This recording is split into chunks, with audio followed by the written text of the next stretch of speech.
हमारी 5 मुख्य इंद्रियों में से एक है श्रवण इंद्री, यानी कि हमारी सुनने की क्षमता, सुनने की शक्ति। लेकिन कुछ कारणों से ये जो समस्या है ये उत्पन्न होती है, हम ठीक से सुन नहीं पाते हैं या हमारी सुनने की क्षमता नहीं हो पाती है। तो ऐसे में हम क्या कर सकते हैं? आज खासतौर से हेलो डॉक्टर सेगमेंट में हम जानेंगे कि बच्चों में होने वाले बहरेपन का क्या निदान है, जिसके लिए हमारे साथ आज कुछ खास मेहमान स्टूडियो में मौजूद हैं। स्वागत करते हैं डॉक्टर रामानुज बंसल का। नमस्कार, आपका स्वागत है। आप है consultant department of ENT LNJP hospital से। और साथ ही वेलकम करना चाहेंगे डॉक्टर सुधीर माझी का। नमस्कार। Professor and head ENT doctor RML अस्पताल नई दिल्ली से। तो डॉक्टर माझी, आप इसे शुरू करते हैं। मान लीजिए आज किसी नवजात बच्चे का जन्म हुआ। अब माँ बाप तो खुशी में रहते हैं, लेकिन वो सोचते नहीं है कि क्या ये सुन सकता है, क्योंकि ये दिमाग में ही नहीं आता हमारे। तो कैसे जाने कि जिस बच्चे का जन्म हुआ है वो बहरा तो नहीं, वो सुन सकता है?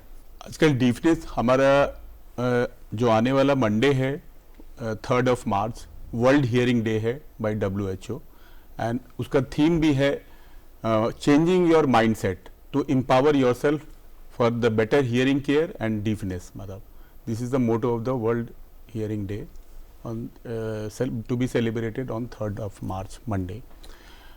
There are 3 things WHO has mentioned. First, by the first month you should screen all the child whether hearing loss is there or not. By 3 months you should diagnose whether the diagnosis is deafness is there, or you have to start the treatment by 6 months. 1, 3, 6 is the formula. By 1 month you have to screen all the child, and we have proposed to the ministry also, health ministry, कि there should be a universal screening program for all the children who are born in the India to be screened for hearing loss, or because it is very important to diagnose and screen and to start the treatment earliest so that child can develop speech and language later on. जी doctor, जब हम बच्चों में बहरेपन की बात करते हैं तो कैसे पता चले कि ये बच्चे जो हैं वो ठीक से सुन नहीं पा रहे हैं, क्योंकि वो तो बता नहीं पाते। तो क्या वो साइंस है, क्या सिग्नल्स हैं जिससे हम पहचान सकते हैं? देखिए, सबसे पहले तो ये है कि हमारे को ये पता रहना चाहिए कि कौन सा बच्चा हेयरिंग लॉस के लिए रिस्क पे है। अगर बच्चा पैदा होता है, देयर आर सर्टेन कैटेगरीज जिसमें कि बच्चा, मतलब पेरेंट्स को भी पता होना चाहिए और डॉक्टर को तो पता ही होता है कि ये बच्चा रिस्क पे है। जैसे कि अगर बच्चा घर में पैदा हुआ है या जिस दाइयाँ डिलीवरी कराती हैं घर में करते हैं, तो उसमें बच्चा रिस्क पे रहता है। कारण ये कि जब भी बच्चा पैदा होता है उसका रोना बहुत ज़रूरी है। अगर बच्चा रोता नहीं है तो इसका मतलब ये कि उसके लंग एक्सपेंड नहीं कर रहे हैं और उसके ब्रेन को ऑक्सीजन नहीं मिल रही है। ब्रेन को अगर ऑक्सीजन नहीं मिलती है then ear is at risk, right. तो एक तो घर पे डिलीवरी, दूसरा अगर आपका ऑपरेशन सीजरियन सेक्शन से हुआ है या कोई ऑपरेटिव प्रोसीजर अडॉप्ट किया है जैसे फोर्सेप्स लगाना, सो दे आर एट रिस्क। बच्चे का वजन कम है, बच्चा अगर 1.5 किलो से कम है तो बच्चा रिस्क पे है, ठीक है। चौथा, अगर बच्चे को बहुत ज़्यादा पी लिया है या बच्चे को कुछ हेड एंड नेक एनॉमली है, जैसे बच्चे कहीं बताए हेड एंड नेक की एनॉमलीज है, मतलब बच्चा नॉर्मल नहीं है लुक एग्जामिनेशन में, या बच्चा पैदा होने पे रोया ही नहीं है। अगर बच्चा रोया ही नहीं है तो वो बच्चा हाई रिस्क में। जी, यानी आप ये कह रहे हैं जब बच्चा पैदा हो रहा है अगर वो रो रहा है, इसके पीछे भी एक विज्ञान है। यस, बच्चे का रोना बहुत जरूरी है। अगर बच्चा रोता ही नहीं है तो इसका मतलब है कि उसकी हियरिंग और उसका ब्रेन अफेक्ट हो सकता है। जी, यानी ये छोटे छोटे लक्षण है जो जरूर माँ बाप अभिभावक इसके प्रति सजग रहें। यदि आप भी आज डेफनेस इन चिल्ड्रन इस विषय पे कोई सवाल करना चाहें तो हमारे स्टूडियो का नंबर नोट करें। आप हमें सीधा फोन कर सकते हैं 011 दिल्ली का STD कोड, और नंबर है 23097532। 011 is our code and number is 23097532। तो डॉक्टर सुधीर माझी, अगर भारत की बात करें, विश्व की, इस समय प्रेवलेंस क्या है? नवजात शिशु से लेकर 2 साल तक कितने ऐसे बच्चे हैं जो पैदा होते हैं और उनकी सुनने की शक्ति बाधित होती है? एक तो सर ने जैसा बताया, डॉक्टर बंसल ने, जेनेटिक कॉजेज होते हैं, बर्थ के दौरान ऑक्सीजन की कमी हो गई उससे होता है, और मतलब अगर मतलब जेनेटिक तो मैंने बताया, कुछ जो प्रेगनेंसी के समय अगर लेडीज़ को साइटोमेगालो वायरस इन्फेक्शन है, रूबेला में इन्फेक्शन है, तो कंजेनाइटल डीफनेस होने के चांसेस ज़्यादा हो जाते हैं। तो वैक्सीन वगैरह आप प्रेगनेंसी के समय मस्ट होना चाहिए। और एक ये है कि आपको एक माइलस्टोन है कि 3 मंथ्स, 6 मंथ, 1 ईयर, 2 ईयर्स, तो आपको उस समय बच्चे ने लैंग्वेज डेवलप नहीं किया है, तो यू हैव टू मतलब वॉच द चिल्ड्रन कि इसको हियरिंग लॉस है या नहीं। वैसे तो हम जो एडल्ट्स में है प्योर टोन ऑडियोमेट्री करते हैं जिससे हमें सुनवाई की कमी का पता चलता है, लेकिन बच्चों में चूंकि ऑडियोमेट्री हम नहीं कर पाएंगे क्योंकि बच्चा रिस्पॉन्स नहीं दे सकता है, तो हमारे पास 2 ऐसे टेस्ट हैं, ऑटो एकैस्टिक इमिशन जो कि इन्फेंट्स में 1 ईयर तक आप कर सकते हो। उसमें सिग्नल डालते हैं और जो वेव्स निकलती है ईयर का वो रिकॉर्ड करते हैं, तो हमें, और दिस इज अ सिंपल मतलब test for screening we can use auto acoustic emission as OAE। वो आप हर जगह मतलब पोर्टेबल है, मतलब कोई जाके भी कर सकता है, पेशेंट के बेड साइड में कर सकता है, घर में कर सकता है, तो ऑल ओवर इंडिया ये होना चाहिए मतलब स्क्रीनिंग ऑटो एकैस्टिक इमिशन के तो कितने ड्यूरेशन के बाद ये स्क्रीनिंग होती है? पैदा होने के कितने ड्यूरेशन के बाद? 2-3 महीने में, अगर 2-3 महीने के अंदर, जैसे वैक्सीनेशन का है ना शेड्यूल, आप वैक्सीनेशन के शेड्यूल के साथ ही हम लोगों ने एडवाइस दिया है मिनिस्ट्री को कि आप वैक्सीनेशन के शेड्यूल के साथ ही इसको कंपलसरी कर दो। We can check the screening, we can do the screening of the all the child. Second one is BERA. BERA is a brain stem evoked response audiometry. इसमें भी हम लीड्स लगाते हैं, मतलब 5 लीड्स होते हैं और उससे रिकॉर्ड करते हैं बच्चे का हियरिंग का। उससे भी हमें बिना बच्चे के रिस्पांस के हमें पता चल जाता है कि वो 1 साल के बाद हम लोग कर सकते हैं। बेरा एंड ऑटो एकैस्टिक इमिशन, बेरा इज वो पेशेंट को आपको लेके आना पड़ेगा, पेशेंट को सेडिएट करना पड़ेगा, लेकिन ऑटो एकैस्टिक इमिशन में ऐसा कुछ नहीं है, पोर्टेबल इंस्ट्रूमेंट्स है, आप घर घर जाके भी स्क्रीनिंग कर सकते हैं। जी, यानी 2 ये टेस्ट हैं इन्वेस्टिगेटिव, OAE और BERA। तो डॉक्टर बंसल, जैसे हम अपनी ऑडियोमेट्री कराने जाते हैं तो हम तो साउंड सुनते हैं, अब बच्चों के केस में ये फिर दोनों कैसे काम करते हैं, ये साउंड कैसे कैप्चर करते हैं फिर आप? एक्चुअली क्या है कि ये जैसे डॉक्टर साहब ने बताया OAE एंड बेरा, तो बेरा जो है basically these are objective test. Objective test means कि पेशेंट के कोऑपरेशन की जरूरत नहीं है। OAE से OAE से स्क्रीनिंग टेस्ट, बेरा से हमारे को एग्जैक्टली पता चल जाता है कि बच्चे को किस तरह का हियरिंग लॉस है, कंडक्टिव हियरिंग लॉस है यानी कि साउंड के कंडक्शन में डिफेक्ट की वजह से, या सेंसिटिव हियरिंग लॉस है यानी कि इसकी सुनने की नस में। अब जो छोटे बच्चे होते हैं, जो न्यू बॉर्न है, जैसे मैंने बताया, there are certain risk factor, जैसे कि डॉक्टर साहब ने बताया था टॉर्च ग्रुप ऑफ इन्फेक्शन है, बच्चे को अगर मम्स हुआ है, मीजल्स हुआ है, टाइफाइड हुआ है एंड कोई भी ऑटोटॉक्सिक ड्रग ली है, या बच्चे को कुछ हेड इंजरी हो गई है, तो उन सब में इनर ईयर अफेक्ट हो जाता है। So that results in sensitive hearing loss. Sensitive hearing loss जो है दैट इज यूजुअली इररिवर्सिबल, और if you want to treat, it should be treated at the earliest because any delay will lead to permanent deafness. तो इस बेरा जो है ये एक थोड़ा टाइम कंज्यूमिंग टेस्ट है जिसमें कि बच्चे को, वैसे हम 1 साल से नीचे भी करते हैं, like I did my thesis for high risk neonates and infants on बेरा। तो उसमें बच्चे को सिडेट करके सुला दिया जाता है और फिर इलेक्ट्रोड लगा के इसका एडवांटेज ये है कि इसमें हम इनर ईयर से लेके ब्रेन तक का पूरा ऑडिटरी पाथवे को असेस कर लेते हैं कि कहीं पे कोई डिफेक्ट तो नहीं है। जी, लेकिन जो डॉक्टर साहब ने एक बात बताई थी, बहुत जरूरी है कि समाज संस्थागत प्रसव यानी इंस्टीट्यूशनल डिलीवरी को जरूर बल दे, लेकिन मैं रोजमर्रा के कुछ उदाहरण भी लेना चाहूंगा कि हमने देखा है कि कभी कभी माँ बाप या टीचर्स, हालांकि कॉर्पोरल पनिशमेंट बैन है, पर गुस्से में आके कि अगर वो पढ़ाई नहीं कर रहा है, कहना नहीं मान रहा, थप्पड़ मार देते हैं। ये स्लैपिंग नहीं करनी चाहिए, कान को अफेक्ट कर सकता है। बिल्कुल बिल्कुल, एक्चुअली स्लैपिंग सरप्राइजिंगली जो की जाती है वो कान के ऊपर ही थप्पड़ पड़ता है, ठीक है, मतलब हाथ पे या और कहीं नहीं पड़ता है। तो जैसे ही थप्पड़ पड़ने से क्या होता है कि कान के अंदर जो वेव्स जाती है प्रेशर की वजह से, that can rupture the drum, यानी एक तो पर्दे में छेद हो सकता है आपके, परफोरेशन, उसके अलावा जो पर्दे के पीछे मिडल ईयर में 3 हड्डियां हैं वो अपनी जगह से डिसलोकेट हो सकती हैं, और उसका इलाज केवल सर्जरी है। और वो जो साउंड है उसकी वजह से आपको इनर ईयर डेफनेस भी हो सकती है। और ये जो होली का जैसे कि डॉक्टर ये हम कई बार गुब्बारे फेंकते हैं, ये भी स्ट्रिक्टली नो। बिल्कुल बिल्कुल, स्पेशली छोटे बच्चों में। एक्चुअली बच्चों का और बड़ों के कान में भी डिफरेंस होता है। जैसे अगर छोटा बच्चा 1 साल का है या 6 महीने का है, आपने देखा होगा कि उनमें बहुत फ्रीक्वेंटली इन्फेक्शन होता रहता है, क्योंकि उनके जो एक यूस्टेशन ट्यूब होती है जो नाक और कान को कनेक्ट करती है, ठीक है।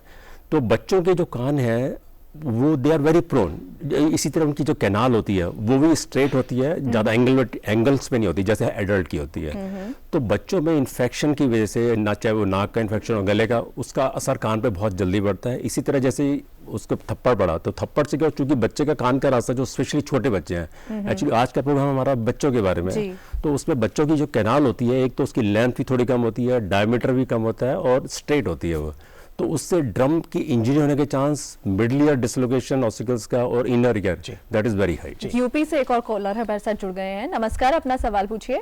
Good morning sir. Good morning. मेरे बेटे को टिनिटस है, तो उसका क्या ट्रीटमेंट है? कितनी उम्र है आपके बेटे की? 26 ईयर्स। डॉक्टर साहब, ये आज की परिधि से बाहर है, पर फिर भी थोड़े टिनिटाइटिस। टेनाइटिस के तो ऐसे 90% कॉजेज टेनाइटिस के हैं इडियोपैथिक विदाउट एनी रीजन, और लेकिन 10% में इम्पैक्टेड वैक्स, अगर वैक्स बहुत ज्यादा है उससे भी टेनाइटिस होता है, लेकिन मोस्ट हाइपर मतलब ब्लड प्रेशर हाई है उससे भी हो सकता है टेनाइटिस, लेकिन 90% कॉजेज विदाउट एनी रीजन है। और जी। उसका हम लोग ट्रीटमेंट पहले ऑडियोमेट्री कराएंगे कि साथ में हियरिंग लॉस भी तो नहीं है। अगर साथ में हियरिंग लॉस है और टिनेटिस भी साथ में है, और या अगर चक्कर भी आ रहा है, तीनों, चूंकि ईयर जो है हमारा इंटरनल ईयर बैलेंस भी करता है और हियरिंग का दोनों फंक्शन है, तो अगर तीनों चीजें हैं तो काफी सिंड्रोम ऐसी होती है, मीनियस डिजीज है, एकॉस्टिक न्यूरोमा है, तो आपको तीनों चीजें देखनी है कि सिर्फ टेनाइटिस है तब तो कोई ज्यादा घबराने की बात नहीं है। आप ईएनटी डॉक्टर से मिले और उसका ऑडियोमेट्री होगा, उसके बाद फिर ट्रीटमेंट होगा। जी डॉक्टर, यहाँ पर एक सवाल ये जरूर उठता है कि जो न्यूबॉर्न है, अगर बचपन में ठीक से देखभाल ना की जाए, कान की देखभाल ना की जाए, तो वो आगे चल के समस्या बन सकती है। तो जो मदर्स हैं, जो फैमिली मेंबर्स हैं, किस तरीके से देखभाल करें, और कान की क्या क्लीनिंग जरूरी है, किस तरीके से की जाए? नहीं, देखिए, कान की क्लीनिंग करना एक बहुत रिस्की चीज़ है।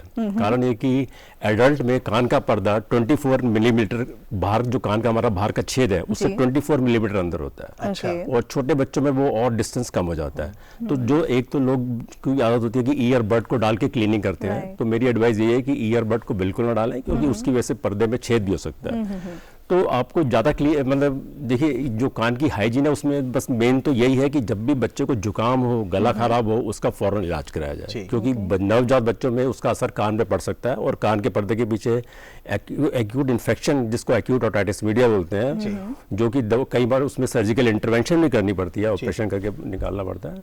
तो एक तो उन्होंने ये ध्यान रखना कि इसको जुकाम गला जल्दी से इलाज कर दिया जाए। दूसरा, छोटे नवजात बच्चों या छोटे बच्चों को 12 साल से नीचे वालों को थोड़ा ठंडी चीज़ें इनका अवॉइड करना चाहिए, जिससे उनके गले का इन्फेक्शन कम हो और जुकाम कम हो, क्योंकि ठंडी चीज़ लेंगे तो जुकाम होगा, गला खराब होगा, उससे कान पे असर पड़ेगा। इसी तरह कोई एलर्जी तो नहीं है। जी बिल्कुल। तो जहाँ तक बच्चों में बहरापन की बात है, इसमें बहुत ज़रूरी है कि अर्ली स्क्रीनिंग पर हम बल दें, संस्थागत प्रसव पे हम बल दें, और जब भी आपको कोई लक्षण दिखे तो आप ईएनटी डॉक्टर के पास ज़रूर जाएं।